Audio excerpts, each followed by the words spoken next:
tagumpay o kabiguan, ng ligaya o lungkot. Kaya marapat lamang na tanggapin si Jesus bilang tagapagligtas at Panginoon. At matapos yun ay panariwain ang katapatan at paglapit sa Kanya bawat araw o day by day. Ang day by day ay naglalayong umalalay sa pang-araw-araw na pamumuhay. Narito po si Kuya Ed Lapis sa mensaheng pinamagatang Plant Prayers.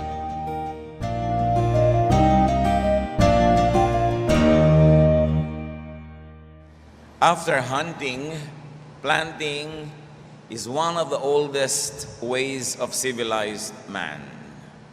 Ang pagtatanim ang siyang nagbigay ng kasiguruhan na ang mga tao ay may kakainin, at ito ay naging basihan ng maraming mga pag-unlad ng kabihasnan. We plant plants. And in our spiritual life, we plant good deeds. How about we plant prayers? Napakainam na hindi lang halaman ang itinatanim, hindi lang magagandang gawa sa kapwa, kundi mga panalangin din. Salamat Ama dahil pwede po kaming manalangin. At ngayon sa patuloy namin paglapit, pakalinisin niyo po kami. Purify our motives, purify our hearts, cleanse us with the blood of Jesus, make us whole, speak to us, enable us, empower us, heal us with your words.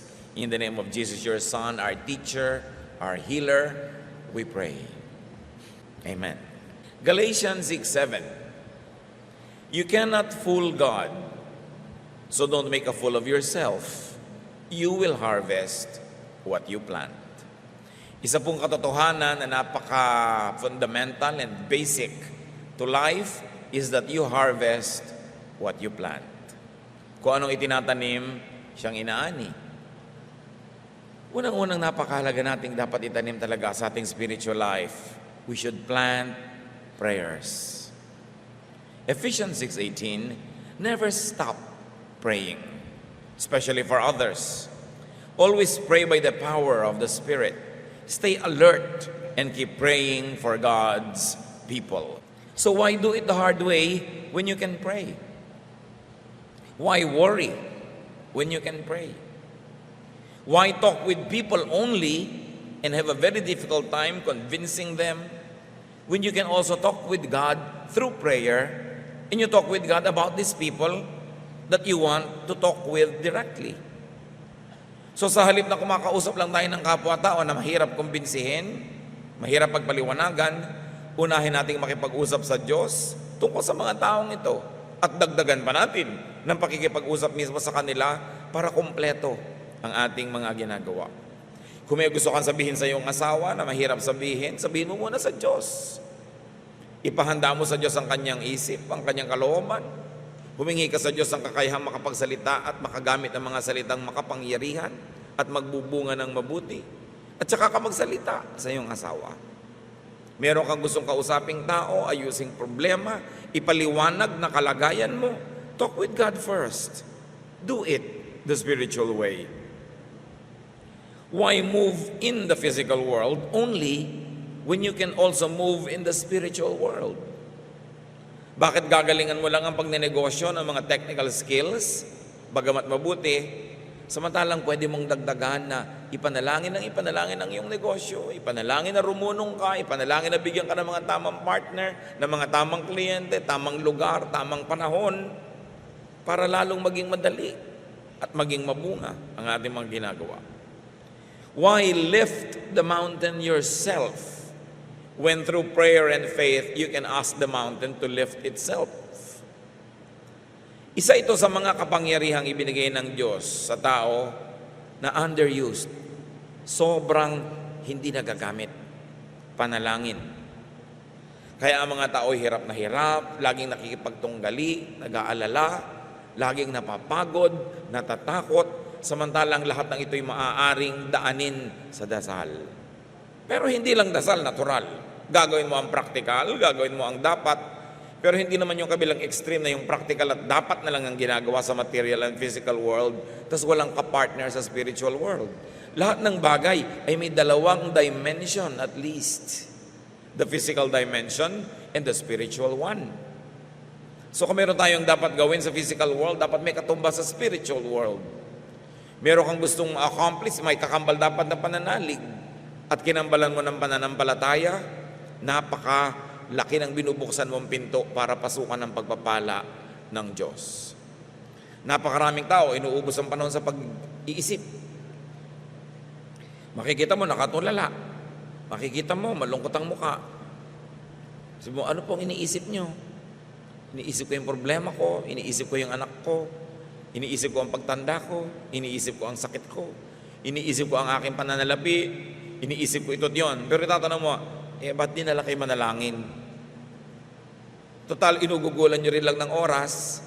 Ang laman ng utak nyo yung pag-aalala, takot, ba't di nyo punuin ng panalangin, napapalitan ng pag-asa, napapalitan ng lakas ng loob, at kumikilos ang Diyos bilang tugon sa panalangin. Pray always. In other words, keep planting prayers. Sa physical agriculture nga, sabi sa Ecclesiastes 11:6, plant your seeds early in the morning and keep working in the field until dark. Who knows?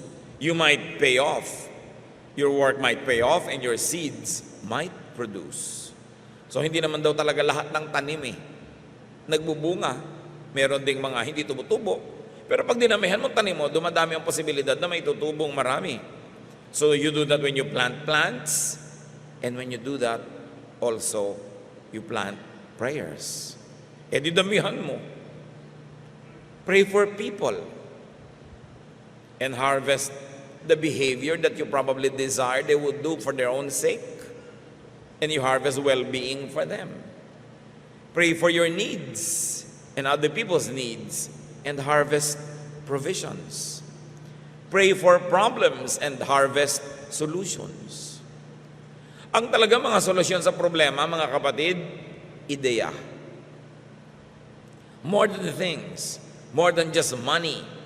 Pagka naisip mo na ibigay sa iyo ng Panginoon, ng Espiritu sa iyong isip, yung solusyon sa problema mo, kahit hindi mo pa kinikilos ang solving yun, it's already half solved.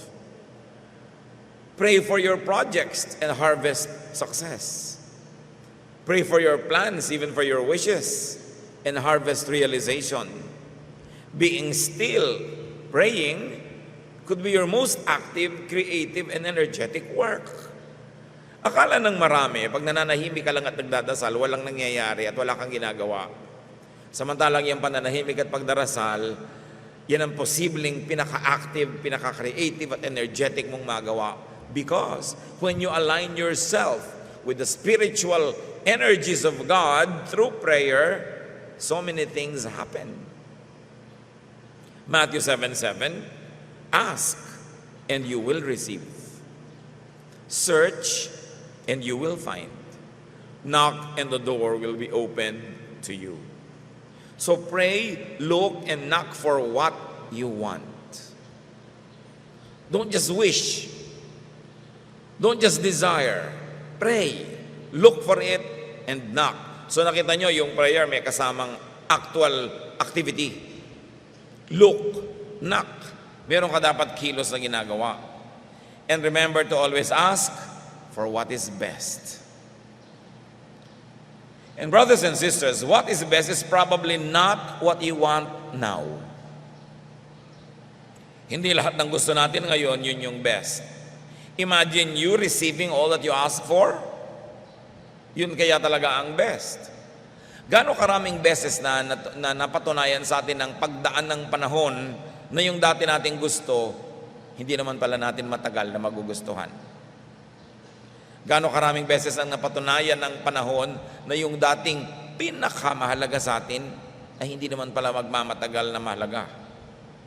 So pati yung mga ipinagpe-pray natin, don't only pray for what you want now, but pray for what you might not want now, but what might be good for you. So ang tunay at responsableng pananalangin ay hindi lang shopping list, hindi lang pag-ukil-kil at pagpilit at paggigiit sa Diyos ng mga gusto nyo ngayon. Kinakailangan kung may gustong-gusto ka at ang lapit-lapit mo sa gusto mo, umatras ka ng konti, lumayo-layo ka sa pamamagitan ng panalangin, pag-iisip at pagbubulay-bulay para malaman mong gusto ko ba talaga to? Pag lumalayo-layo ka kasi, nabubuo ang picture. Pag nakatingin ka, halimbawa sa baka at ang lapit-lapit mo, hindi mo malalamang baka yon. Pero kailangan lumayo ka. Kaya dapat sa panahon, sa tao, sa mga gusto natin, nagpapalipas kung minsan ng oras. Hindi mo ginagawa agad. Hindi ka bumipirma agad sa contract. Hindi ka umuoo agad. Hindi ka nagko-commit agad. Teka muna, let me give myself some time. Because time gives you perspective. Time gives you distance. At pag may distansya, nakapag-iisip ang tao. Gustong-gusto mo na yung taong yan. Ayaw na ayaw ng nanay mo. Mag-isip ka muna bago ka pakasal. Baka tama yung nanay mo. And probably 90% of the time, mas tama sila, yung matatanda, kesa doon sa taong nabubulag sa pag-ibig. Gaano karami na sa inyo ang nagpakasal pagkatapos ng ilang taon, sasabihin sa nanay, tama po kayo. Kasi panahon ang nagsabi sa kanila, yun ang tama. Kaya hindi dapat masyadong nagmamadali ang mga tao, nag-uubos ng panahon muna sa panalangin. Gustong-gusto mong bumili ng isang ganong bagay, may pera ka namang ibibili pero hindi ka naman napakaraming pera, yun lang ang pera mo, ibabayad mo agad. Pray. Meron kang gustong-gustong tanggapin na alok, yun agad sinasabi ng iyong emosyon. Pray. Walang magandang bagay na nakakalampas dahil nag-pray ka muna. Hindi pwedeng sabihin ng Diyos, yung magandang ibinibigay ko sa iyo, hindi mo naman sinagpang agad, nag-pray ka pa. So nakalampas na. Dahil talagang paggaling sa Diyos, mas ipinagpe-pray mo, mas tumitibay ang iyong kaalaman, pananalig, pati kutob mo, na yun talaga ang gusto ng Diyos. At hindi nagmamadali ang Diyos. Bihirang-bihirang minamadali niya tao, lalo sa pagpapasya. Always take time to pray.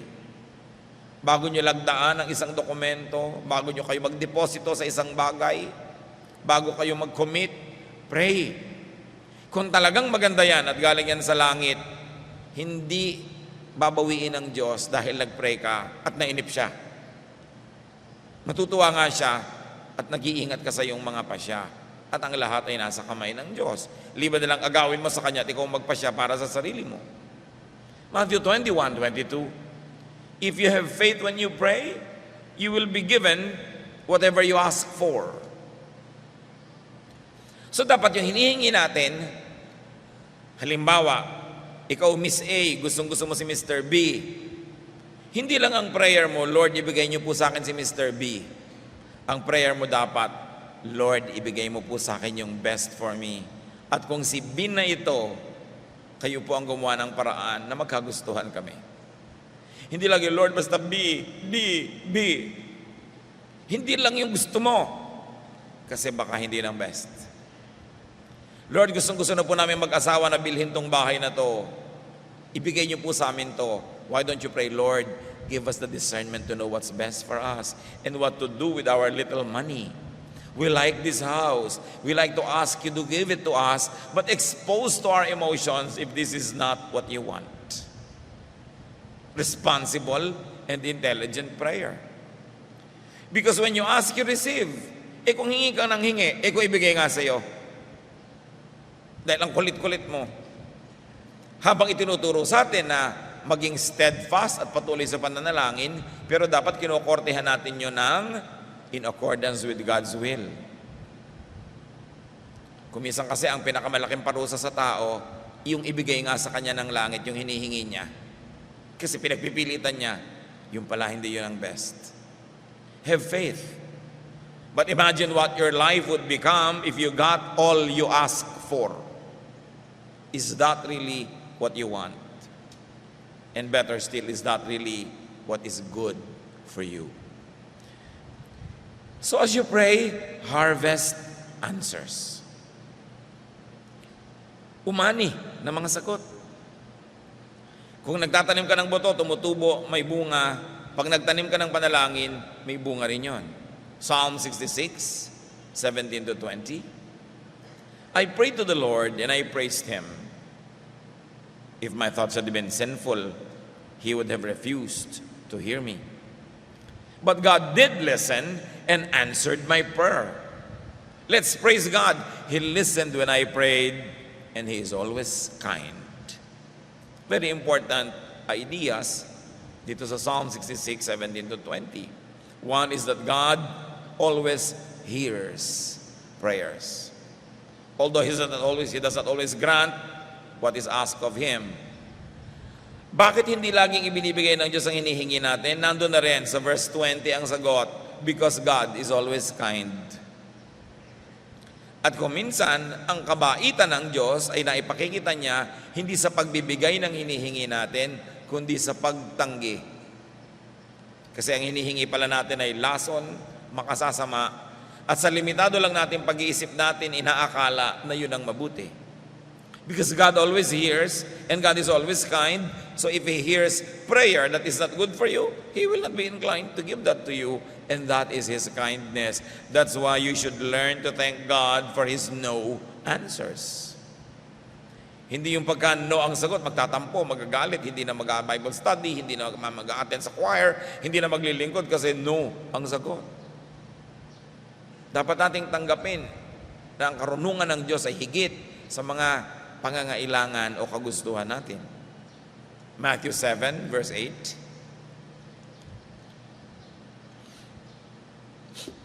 Everyone who asks will receive. Everyone who searches will find. And the door will be open for everyone who knocks. Jesus speaking here. So one major principle, he who asks receives. Of course, this very general statement must be tempered by some limitations. Of course, he who asks in faith, number one. Number two, according to God's will. And number three, in God's time, will receive what He likes and what God likes to give him. Matthew 11:24, everything you ask for in prayer will be yours if you only have faith. So believe that you receive it, and you will. Now either you receive the thing asked for, or the effect of receiving the thing asked for. Kung minsan naman kasi, sasabihin nyo lang natin, Lord, ibigay niyo po sa akin itong si person A para maging partner ko sa buhay. Yung pala, ang gusto mo lang talagang hingin na ito, Lord, bigyan niyo po ako ng sense of security and sense of happiness. Akala mo lang yung si person A ay magiging kasangkapan para ka magkaroon ng security and happiness. Nung ibinigay sa'yo, yung pala ang naibigay sa'yo, problema.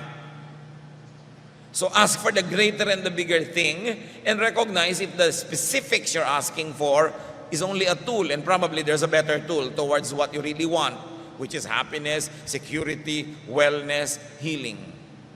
Kung saan dinadalangin mo, Lord, nawa po ay makapunta ako kay Dr. X at mabigyan niya ako ng payo, yung pala ang hinihingi mo talaga, healing and good medication. Yung pala si Dr. Y ang makakapagbigay nun, pinagpipilitan mo si Dr. X. So while you pray for Dr. X, lakihan mo pa yung prayer mo na, Lord, kung may iba pa kayong hinihirang, pinipili para sa akin, di yun pong ibigay nyo, tatanggapin ko. Siyempre, yung prayer mo naman, may konting specifics, alangan namang wala, pero willing ka na palitan ni Lord yung detail because the Lord has better plans. Mahalaga magtanim ng panalangin. Galatians 6:7, you cannot fool God, so don't make a fool of yourself. You will harvest what you plant. So you can't fool God, and God fools no one. What people plant, they harvest. So plant prayers. Magulang kayo, may batang-bata pa lang kayong anak. Maliit pa lang, nagpa-plant na kayo ng mga prayer. Lord, itong batang ito, bigyan niyo po ng mga mabubuting kaibigan. Ang batang ito, bigyan niyo ng matinong pag-iisip. Ilalayo niyo sa mga pandarayan ng sanlibutan. Kung loloobin niyo na ang batang ito magkaroon ng partner in life, ngayon pa lang kayo na ang pumili, at kayo ang gumawa ng paraan na magkatagpo sila at magkaibigan. Kayo ang magpapakita sa kanya, Panginoon, ng mga maling choices. Tatanggalin mo yung pambubulag sa kanya ng kapaligiran at yung karunungan ninyo ang siyang manaig sa kanyang buhay, etc., etc. Pag natutulog ang inyong asawa, ipanalangin nyo, taniman nyo ng tanim. Panginoon, bukas, pagpunta niya po sa Cebu, ilayo niyo po siya sa mga kumakatok-katok sa pinto niya sa hotel. Di ba? Bukas po, pagpunta niya sa Davao, ilayo niya sa mga sakuna. Taniman niyo ng dasal. Hindi yung nagwo-worry ka, natatakot ka, nagsiselos ka hanggang mamaya nagkakagalit na kayo. Sayang yung oras, sayang yung panahon, sayang yung energy na pwede mo nang ilagay sa pagpe-pray. Pag may natetempt kayong magkakaibigan na pagchismisan, hoy, alam mo si sister gano'n, nakakainis ang ugali. Oops, stop. Why don't we pray for her? And for ourselves at sa mga makakatinating labi. No? So pray kayo ngayon. May napapala tayo sa pagdaan ng oras. Siyempre, nagtanim ka ng lason, anong tutubo? Di lason. Nagtanim ka ng chismis, sa palagay nyo, anong bunga nun? Nagtanim ka ng criticism, nagtanim ka ng galit, nagtanim ka ng doubt, anong magiging bunga? So, ubusin lahat yung mga yon, itutok sa panalangin. Sometimes we are amazed at how good things seem to happen so easily now. Nararamdaman nyo ba yung kumisan? Parang, everything's coming my way. Bakit ang dali? Bakit ang daling makuha yung contract? Bakit ang daling naisara yung deal? Bakit ang daling nag-cooperate sa akin yung tao na yon? Ang daling nakahanap tayo ng magandang bahay? Ang daling ganito at ang daling ganon. Maaring yan ay bunga ng panalangin nyo nun pa. O bunga ng panalangin ng mga inan nyo para sa inyo. Bunga ng panalangin ng kapatiran para sa atin. Kasi ang lahat ng nagaganap dito sa physical world ay may katumbas sa spiritual world. At pag naganap na yon sa spiritual world, kahit sa world and earth time ay hindi pa nagaganap, magaganap yon, nakatakda. Kasi naganap na sa spiritual world. That's why I say, make things happen in the spiritual world.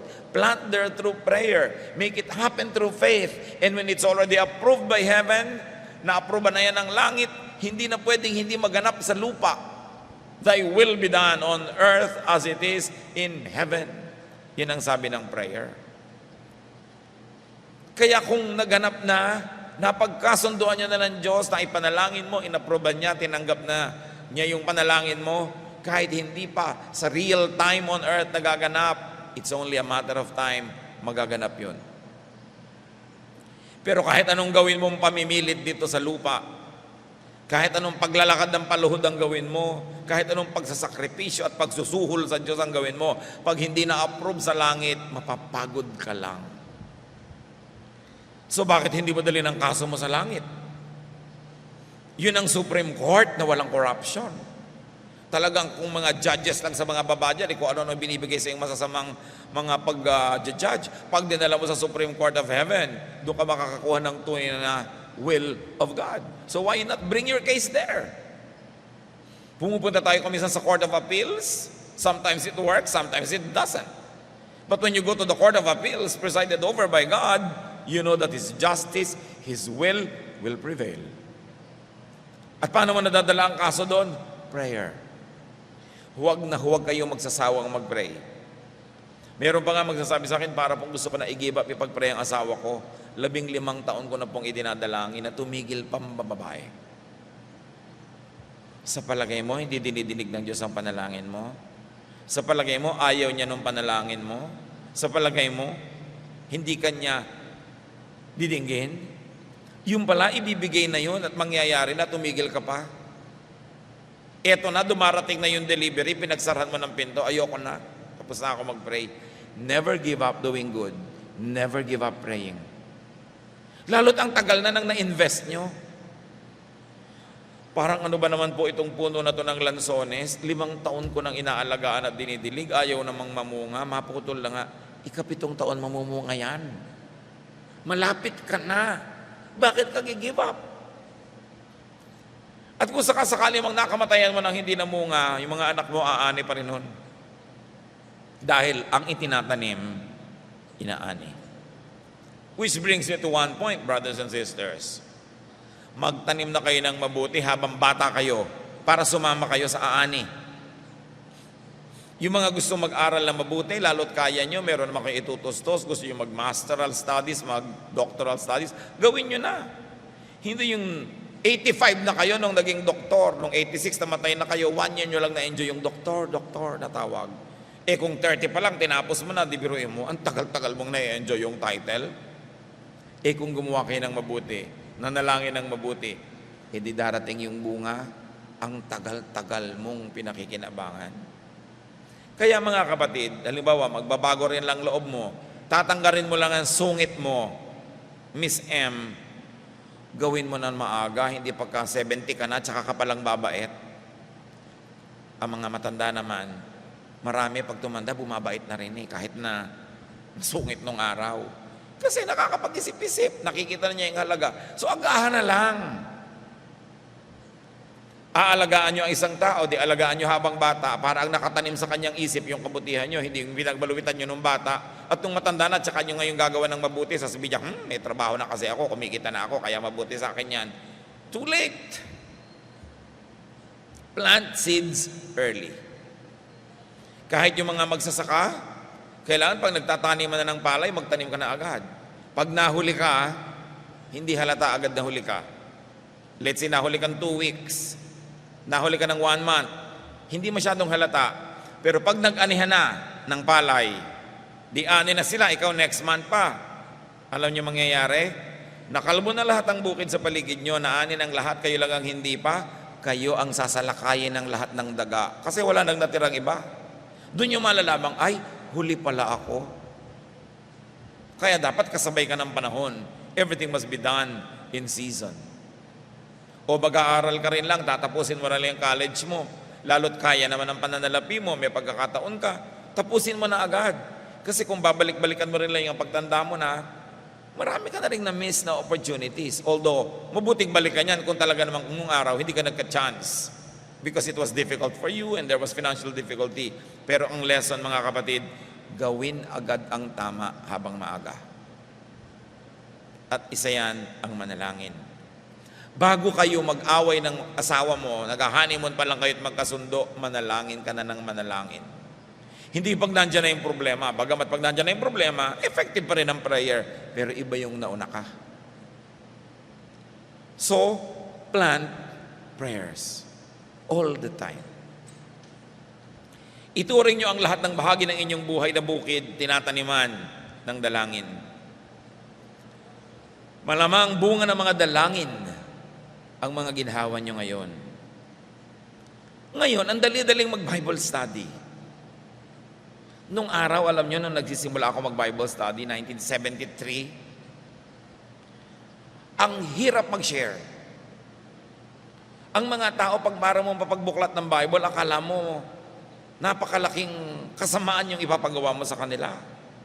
Bago mo mahikayat umaten ng Bible study, magpunta sa church, ang hirap. Ngayon, ang dali-dali na. So many people, yayain mo sa sama.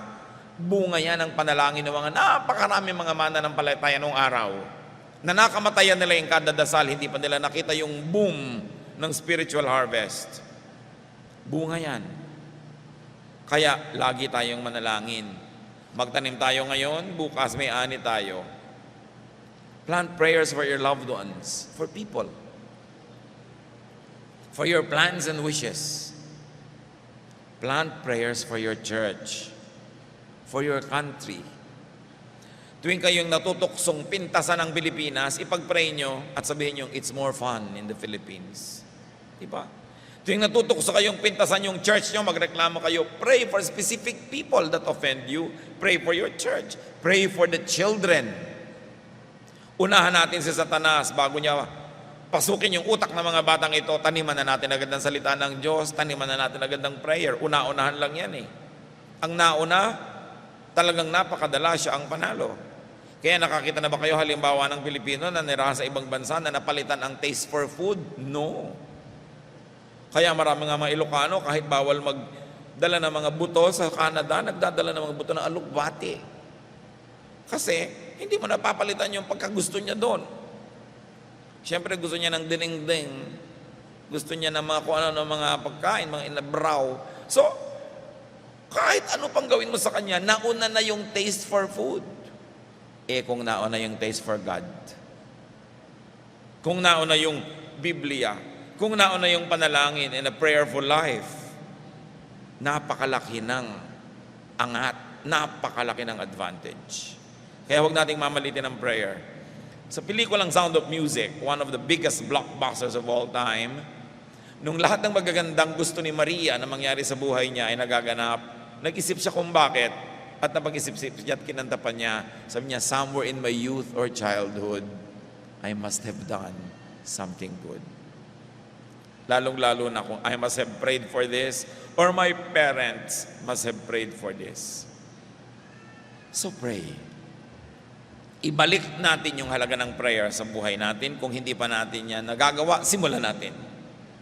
Tuwing natutokso kayong mga kapatid na magreklamo, pray. Natutokso kayong matakot, mainip, pray. Natutokso kayong magalit, pray. Because when you plant prayers, you will harvest spiritual blessings. Ama namin, simpleng-simpleng paalala. Pero madalas itong nalilimutan namin, kapangyarihan ng panalangin. Lalo ang panalangin ng magulang para sa anak, ng asawa para sa kabiyak, ng anak para sa magulang, panalangin ng isang kaibigan. Turuan mo kami, Panginoon, to always minister to one another, to pray. Huwag lang namin i-assign sa mga prayer partners namin, kami mismo mag-pray. At nawa, Panginoon, sa aming pananalangin, sa pagbubuhay namin muli ng halaga ng panalangin sa amin, mga pang-araw-araw na ginagawa, lalo namin kayong makilala. Magbulay-bulay tayo sa mandali, hanapan ng personal application sa buhay, how we can pray more, and how we can pray more effective prayers, and how we can please God more through our prayer life. O Lord, fill our hearts with your guidance. Teach us how to pray.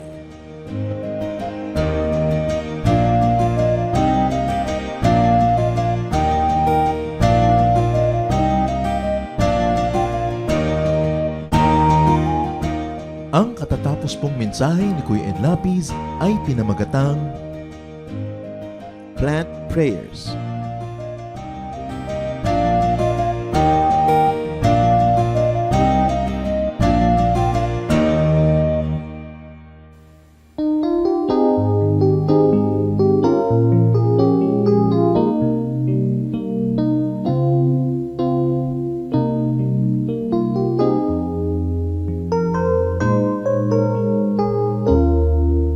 Nanganguhay ko nooy laging nangangamba.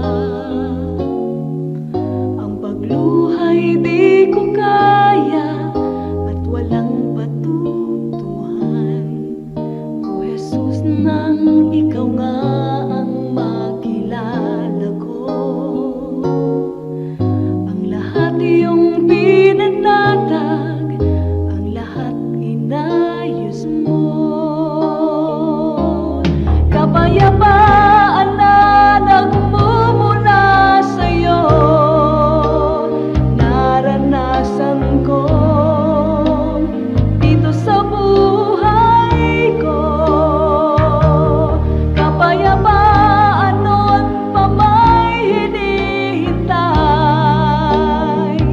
aking Panginoon sa aking buhay.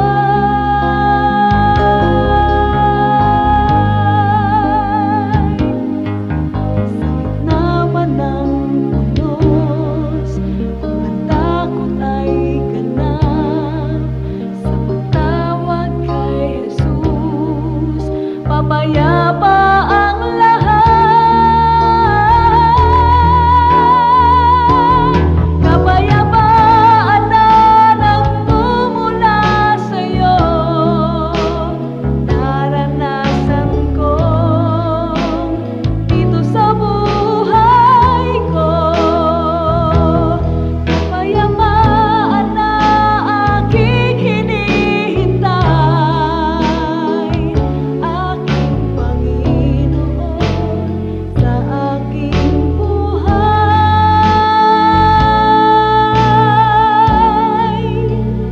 sa aking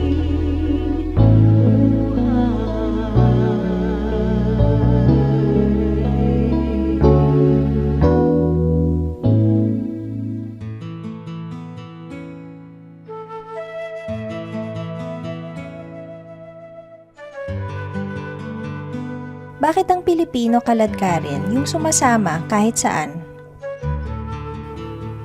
Ang mga Pilipino talaga sobrang makatao, mahilig makipagkapwa, makihalubilo, makisangkot sa buhay ng may buhay. Kasi tayo, we are very sociable. Gusto natin kasali tayo sa mga celebration, maging kalungkutan ng ating kapwa. Kaya talagang walang palalampasin, dadalo. Lalong-lalo na nung araw na wala namang masyadong pinagagagawa ang mga tao sa mga probinsya, sa mga malalayong mga bukid. Siyempre, pagkakataon na nila na makisalamuha pag may okasyon. At ito nagpapatibay ng mga relasyon, ng mga magkakamag-anak, ng mga magkakaibigan. Kaya magandang kaugalian yung tayo ay nagsasama-sama.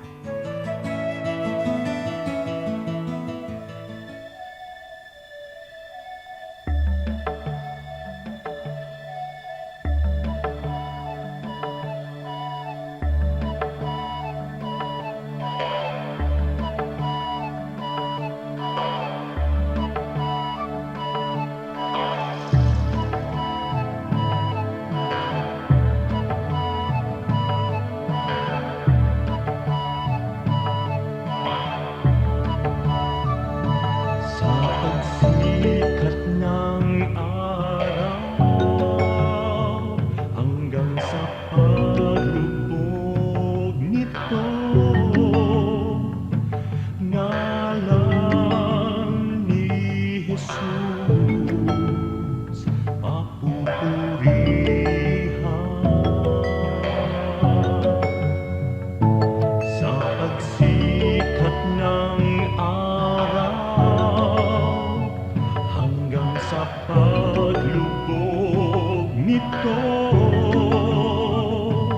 ngalan ni Jesus papupurihan.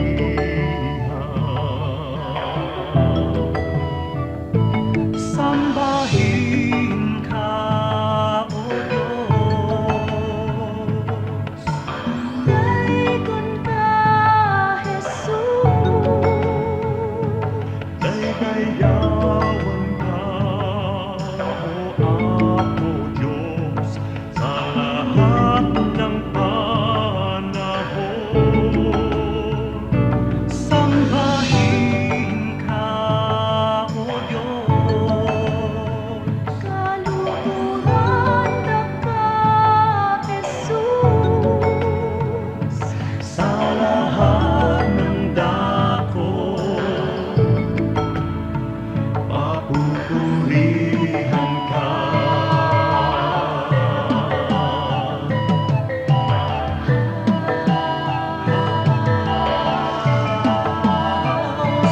Sa pagsikat ng araw hanggang sa paglubog nito, ngalan ni Jesus papupurihan. Sa pagsikat ng araw hanggang sa paglubog nito, ngalan ni Jesus papupurihan.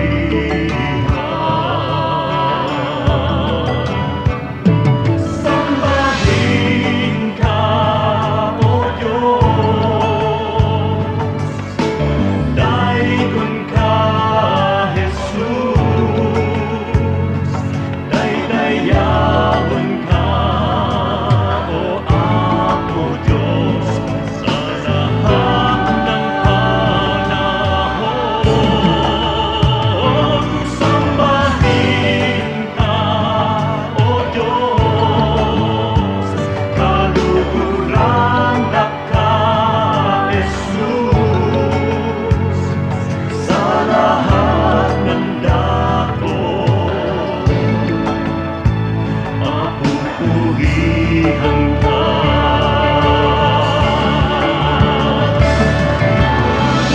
Sa pagsilay ng liwanag mula doon sa silangan, nadarama't nakikita ang sa inyong pagmamahal.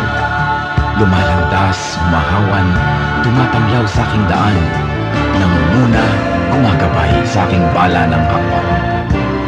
Sa pagdatal niyong gabi na malamig at mainam, akin namang nalalasan ang inyong kapayapaan. Patiningning ng bituin at liwanag niyang buwan, ay banayad kaya dulot, ay madlang kapahingahan.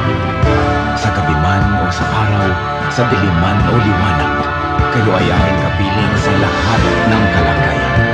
Ako'y hindi natitiis, ako'y hindi iniiwan, kaya lubos na papuri ang sa inyo'y aking alay.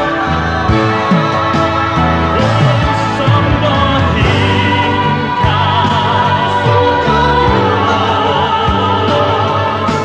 daigod ka, Jesus.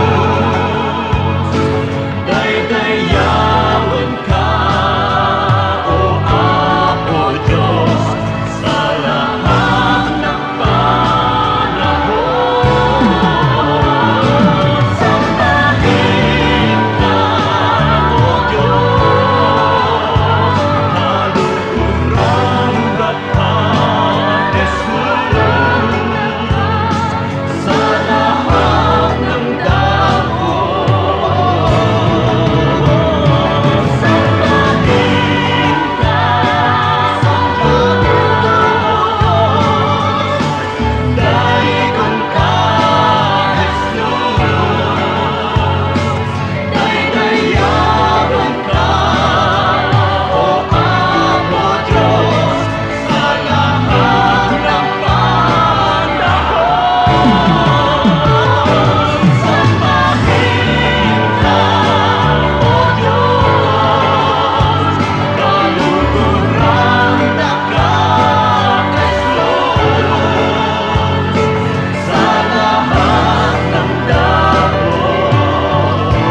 Panginoon, tapat dakila ka. Kayo lang ang pupurihin at siyang tatanghalin, pagkat kay buti-buti niyo sa akin. Ang pag-ibig na sadyang kay ganda, mga pangako niyo'y gabay sa aking daan. Walang makapapantay sa anak ninyong alay. Ang pag-ibig niyo'y sapat kailan pa man.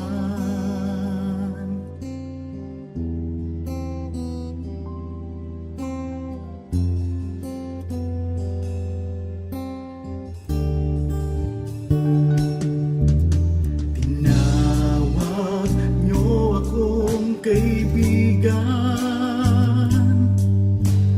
kahit na ako ay pariwara. Sagat sa labis ang inyong pagmamahal, sa tupang sa kawan na nawala. Kung aking bibilangin bawat butil ng buhangin, ang habag niyo'y ganon karami rin. Ang pag-ibig na sadyang kay ganda, mga pangako niyo'y gabay sa aking daan. Walang makapapantay sa anak na inyong alay.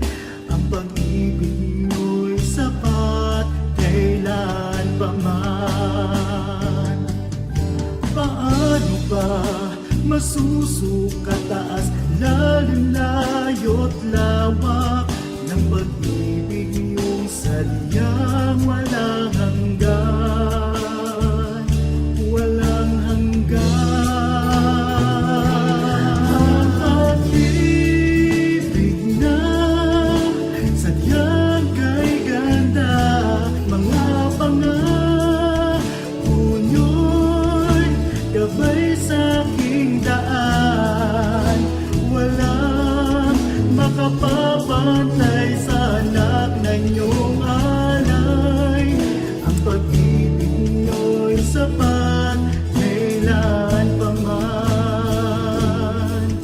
Ang pag-ibig niyo'y sapat kailan pa man.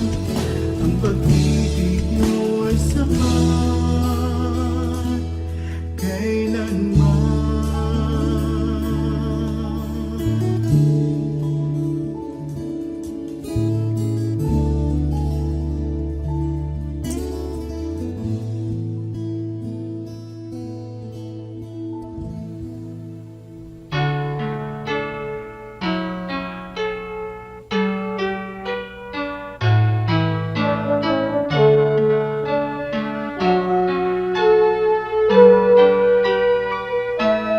Kahit lagi ang pasakit dito sa buhay ko, kahit lagi ang pagluha dito sa buhay ko, sakali man itong aking pamatok, ubod ng bigat, sa tulong mo, Jesus, nakakaya ang lahat. Kung sakaling ang ligaya'y di pa natagpuan, kung sakaling ang ginhawa'y di pa nakakamtan, sa piling mo, Jesus, ako ay lagi nang nakatanaw sa langit mong laan. Di na mamamanglaw, pagtitiis ang kailangan kong mabati.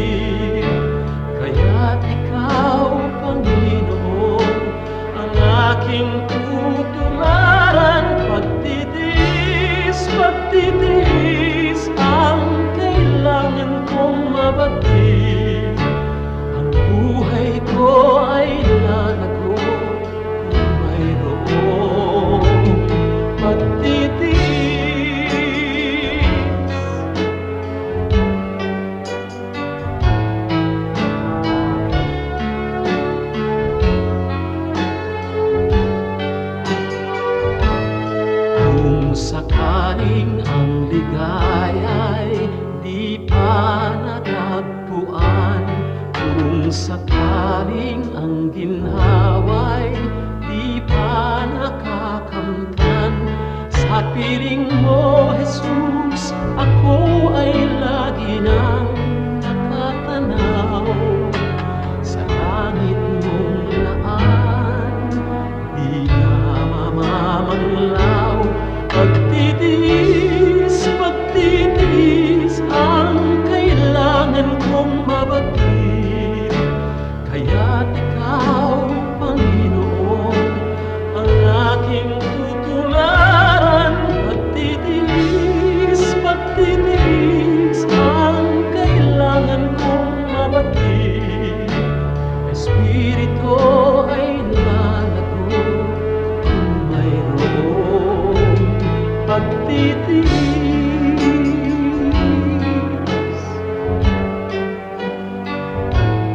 Pagtitiis.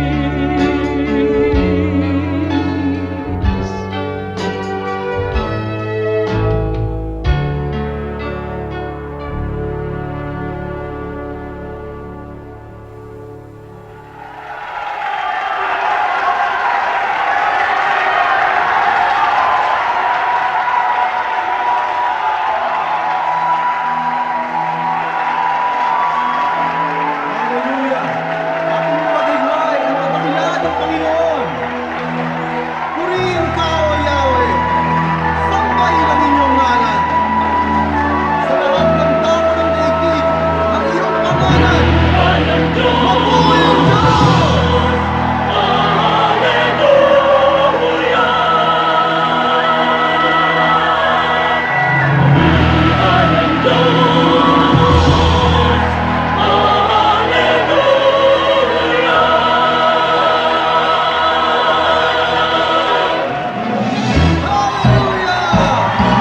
Mabuhay ka, O Yahweh!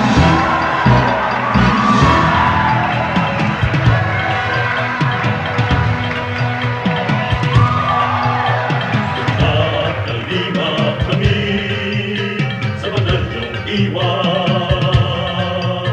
Pag-ibig nyo'y ipagpupuni ng buong sigla. Ating ialay itong awit sa Diyos Ama. Ihayag ang ligayang nadarama. Isigaw sa lahat ng bansa. Hallelujah! Hallelujah!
Jesus lamang ang tunay, Jesus lamang mabuhay.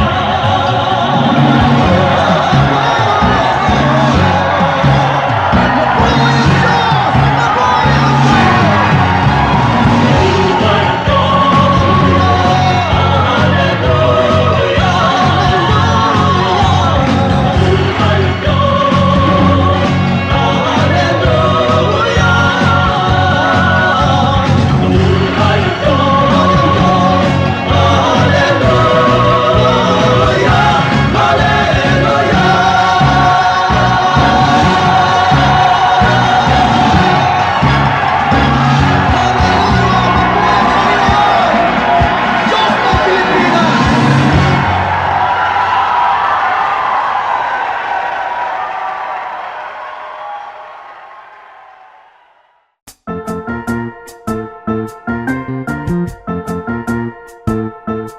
Oras na po para pansamantalang magpaalam ang programang Day by Day.